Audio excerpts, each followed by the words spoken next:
میبرم تنها به سوی خالقی خود من پناه، خالقم بر هر دو عالم سرورست و پادشاه. میبرم تنها به سوی خالقی خود من پناه، خالقم بر هر دو عالم سرورست و پادشاه. کردگاری من خدای مردمی عالم بود، میبرم از وسوسه تنها به سوی او پناه.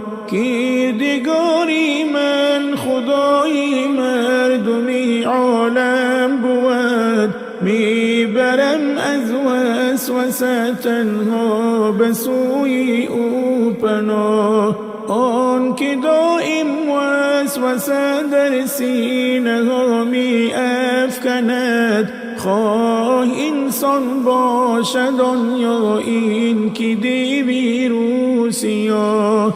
آن که دائم وسوسه در سینه ها می افکند، خواه انسان باشد آن یا این که دیوی رو سیاه. میدهد هر یک نفر تاوان کاری کرده اش، گر رسد جیحون یا روزی حساباتی گناه. میدهد هر یک نفر تاوان کاری کرده اش، گر رسد جیحون یا روزی حساباتی گناه. میبرم تنها به سوی خالقی خود من پناه، خالقم بر هر دو عالم سرورست و پادشاه.